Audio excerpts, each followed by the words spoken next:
E aí, gente, tudo bem? Mais uma aula, então, de História Geral para vocês do terceiro ano. Hoje a gente vai começar a falar, pensar um pouquinho sobre o absolutismo monárquico.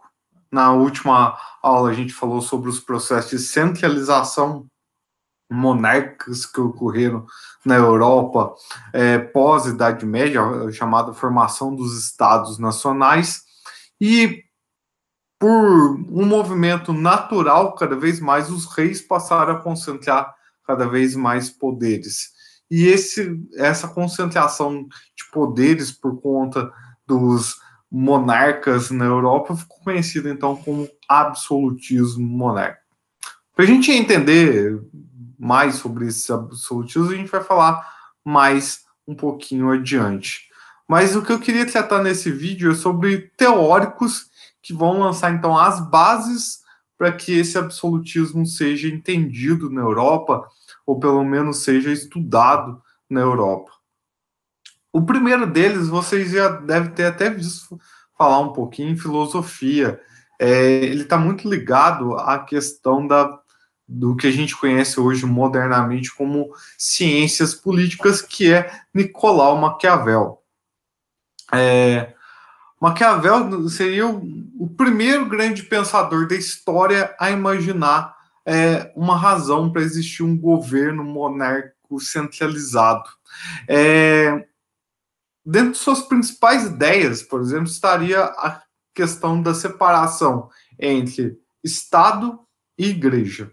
Algo que só foi pensado depois só com o Estado contemporâneo, com a chamada laicização do Estado.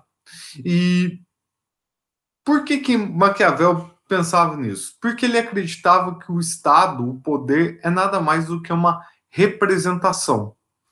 O rei, ali no poder, ele tem que representar valores, não praticá-los. O contrário do que a igreja pregava, já que a igreja pregava que o rei ou qualquer indivíduo ele deve ter valores morais elevadíssimos, ele deve praticar caridade, entre outras facetas aí que a nossa sociedade pede, como a questão de justiça, por exemplo. Por que Maquiavel pensa nisso? Até dá para a gente entender esse ponto de vista de Maquiavel pela frase que talvez tenha imortalizado Maquiavel, que é: os fins justificam os meios. Ou seja, Maquiavel acredita que o poder é a finalidade de qualquer governante. Ele tem que se manter no poder. O Estado só funciona quando há um governante forte no poder. E para isso, ele tem que fazer todas as coisas que estão possíveis à sua frente para se manter no poder. Logo, os meios utilizados por esse rei podem ser lícitos ou ilícitos, morais ou imorais. Ou seja, ele tem que fazer o que tem ali a possibilidade para que ele se mantenha no poder. E por conta disso, o rei não pode se abalar, ou governante qualquer, ele não pode se abalar por julgamentos que são externos à esfera do poder, como, por exemplo, a igreja e a sociedade. Os julgamentos morais, como se o rei é um assassino, se ele é injusto, se ele é impiedoso, se ele não é caridoso, esses julgamentos não devem ser levados em conta pelo rei, porque ele tem que fazer de tudo ali para manter esse poder. Daí o fato dos fins, que é o poder, justificar sempre os meios que estão sendo articulados ali.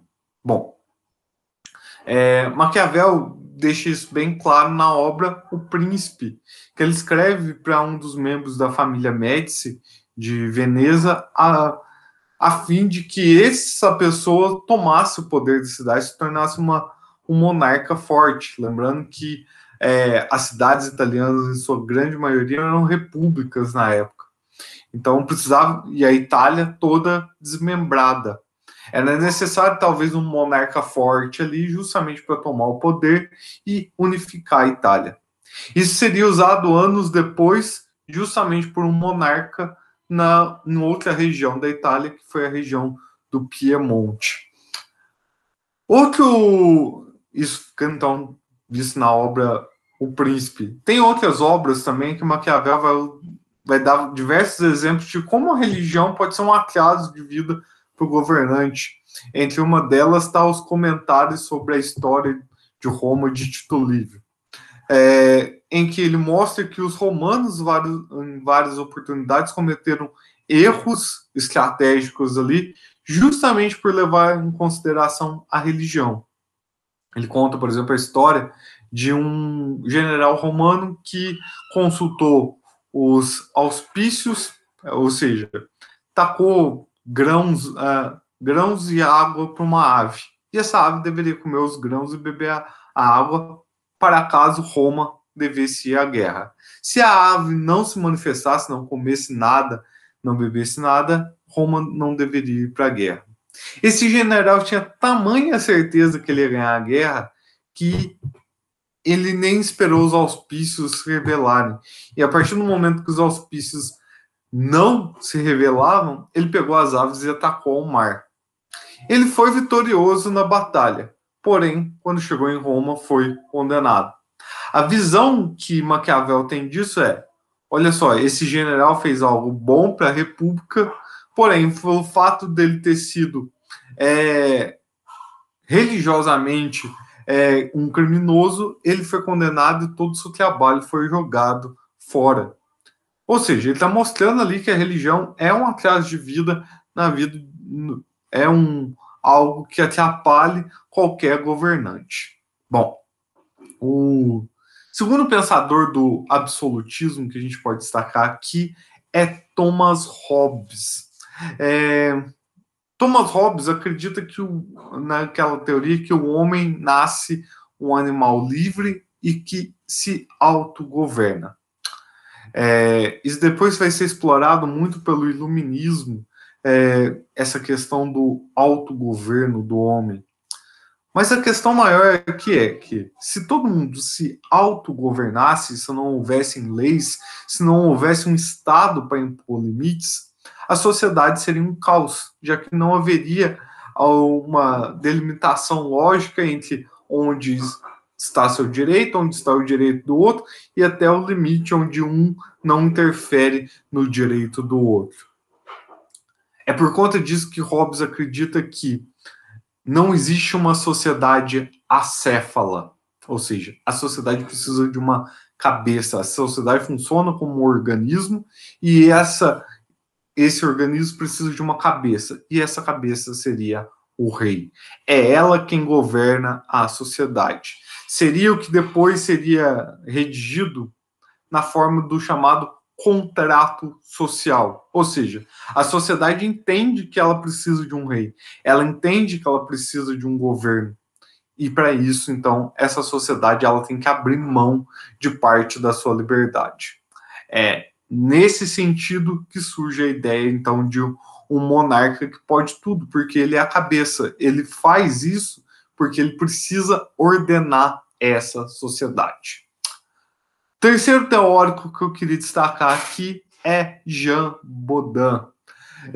Ele classifica que a necessidade de um Estado centralizado numa monarquia é um fato historicamente já comprovado, uma vez que o Estado pode ser visto como uma grande família.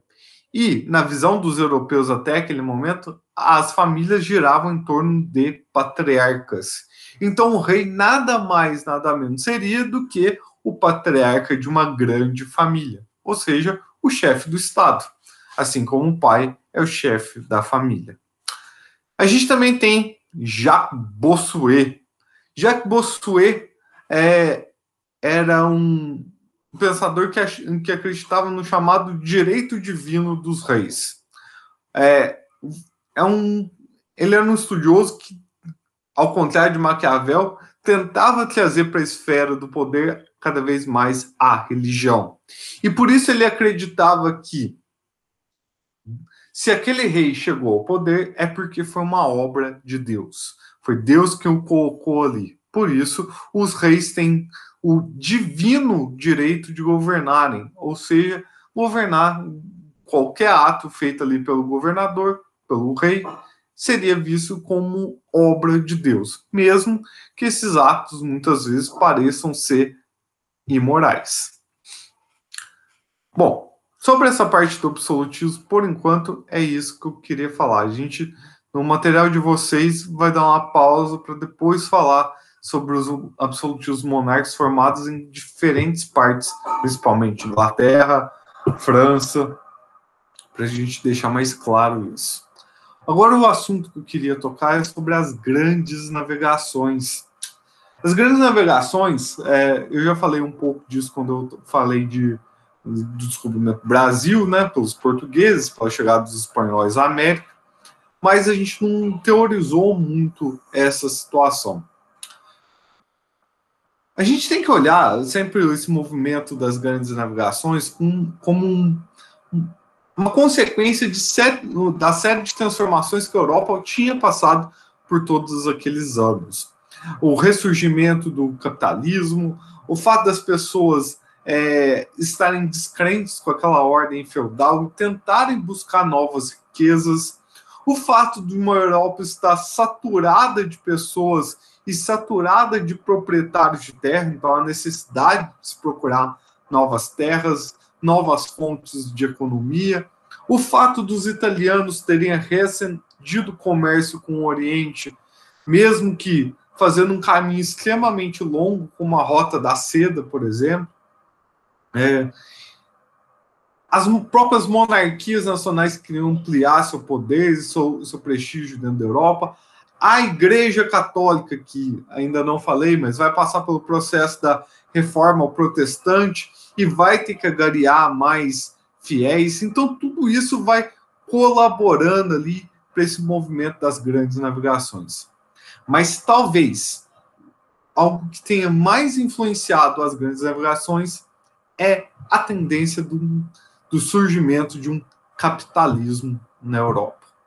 Ou seja, a partir do momento que o comércio volta, que é necessário ganhar dinheiro, tanto o Estado Nacional como também a burguesia, surge-se então a necessidade da ampliação do mercado consumidor, trazer produtos e estabelecer concorrências dentro da Europa. Tanto é verdade que o grande objetivo dos portugueses durante as grandes navegações foi chegar às Índias, porque ali teriam acesso a produtos mais rápidos, mais baratos do que os vindos com os italianos, que demorariam mais tempo, porque estavam realizando ali uma rota por terra. Então, tudo isso acabou influenciando, então, no processo das grandes navegações.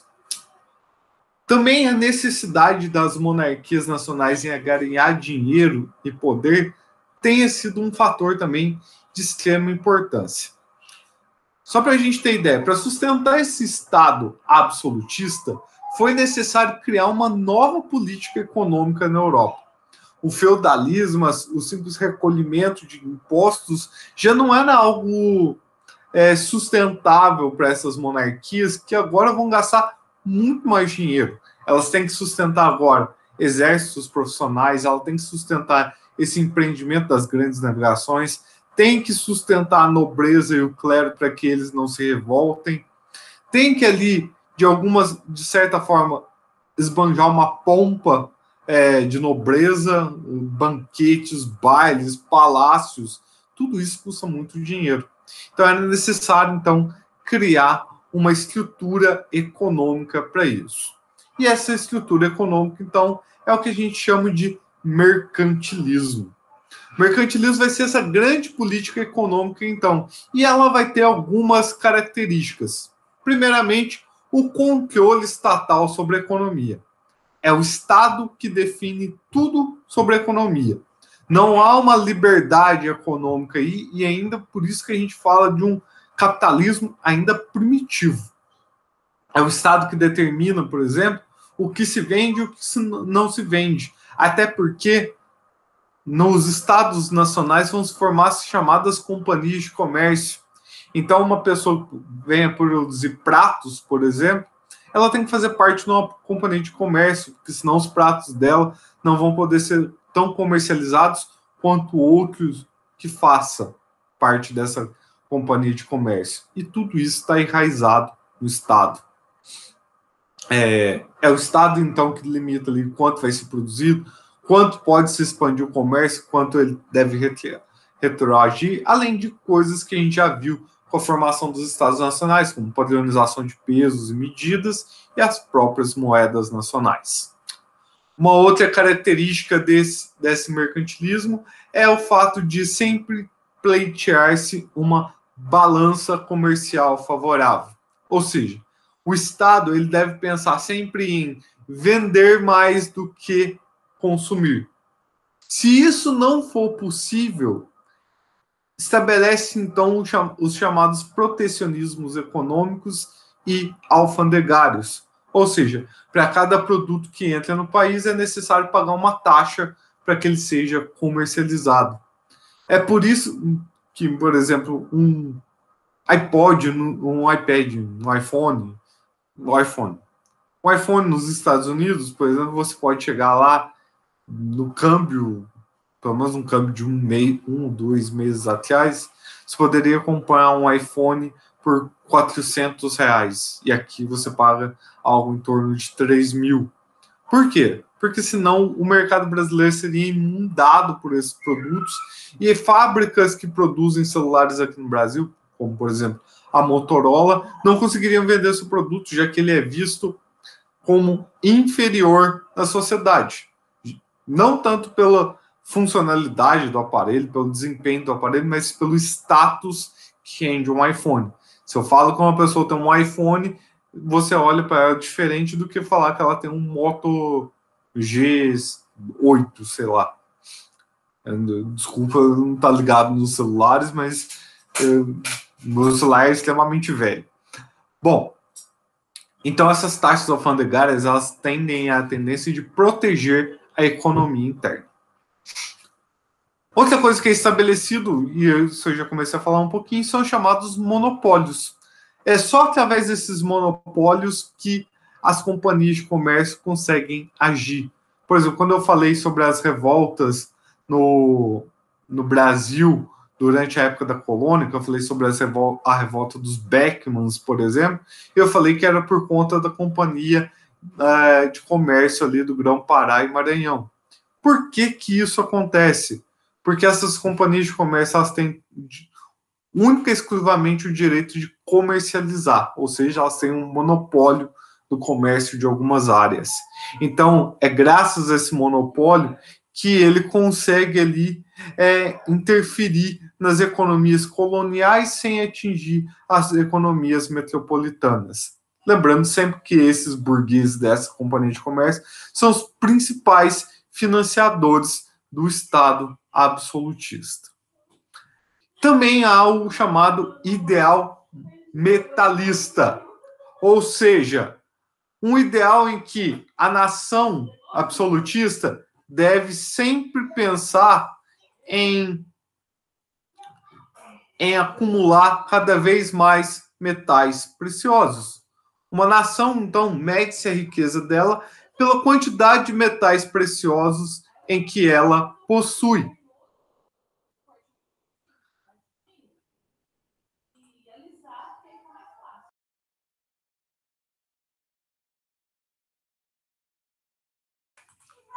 Bom, por exemplo, eu vou mostrar aqui uma imagem para vocês, mostrando aqui o que a gente pode entender como um gráfico para essa questão da política absolutista e do mercantilismo. Bom, estão vendo aí, vai estar no material que eu vou mandar para vocês, né? Que é o Estado absolutista, então, ele tem um único objetivo: apoiar os negócios da burguesia, ao mesmo tempo sustentar a nobreza. Então ele vai fazer isso através do quê? Do mercantilismo, que prega algumas dessas práticas aqui embaixo informadas. Eu não falei muito sobre a pirataria, porque ela vai ser uma questão mais particular de algumas nações. Por exemplo, uma nação que vai fazer muito uso da prática da pirataria é a Inglaterra. E quando eu falo de pirataria, eu não estou falando simplesmente de uma falsificação de produtos, mas eu estou falando do ato de piratas mesmo atacarem barcos, principalmente galeões portugueses e espanhóis, que vão trazer riquezas da América aqui. E como a Inglaterra não queria comprar o produto de segunda mão, porque seria caro e iria prejudicar a sua balança comercial, o governo inglês começa então a financiar os piratas para que eles façam esse serviço pela Inglaterra. Bom, ainda pensando nas grandes navegações, então, a gente precisa pensar que todos esses status que acontecem na Europa também vão ser estimulantes para que pessoas comuns se envolvam nas grandes navegações. Cada vez mais o conhecimento do mundo e a descrença na igreja vai ser cada vez maior, então as pessoas vão começar a contestar esses medos que a igreja punha de que o mundo era plano, que o mar vai ter um fim, que a pessoa vai cair no infinito, que tem monstros que habitam o mar. As pessoas querem buscar riquezas, metais preciosos, uma maneira de melhorar de vida, não ficando preso mais ali à Europa. Bom, Portugal vai ser o grande pioneiro nas grandes navegações, e isso eu já falei muito lá na parte do Brasil, quando eu falei que Portugal vai ser pioneiro por uma série de fatores. Primeiro deles, a posição geográfica favorável. Portugal estava de frente para o oceano, conseguia estudar o oceano com maestria. O fato de ter sido uma das primeiras monarquias, quer dizer, uma das primeiras não, a primeira monarquia a ser formada na Europa. Então isso pôde já fazer com que Portugal implementasse o mercantilismo muito antes do que os outros países. O fato dessa monarquia formada na Europa ser em comúnio com a burguesia, que financiou essas práticas e financiou inclusive a formação da chamada Escola de Sagres, uma escola voltada para a navegação, onde estudiosos de várias partes, não só ali de Portugal, mas da Europa como um todo, foram para Portugal para desenvolver técnicas de navegações. Vários aparelhos de navegação são criados a partir desse momento, como a bússola, o astrolábio, mapas e a própria caravela e a nau, como eu já falei nas aulas passadas. Tudo isso também vai ser visto como um ponto de partida para que Portugal comece a sua caminhada rumo à conquista dos oceanos e também pela escolha do chamado caminho para as Índias, que foi o chamado périplo africano. Bom, gente, esse vídeo vai ficando por aqui hoje. Espero que não tenha ficado nenhuma dúvida. Desculpa a barulheira, eu vou dar uma conversada ali no fundo.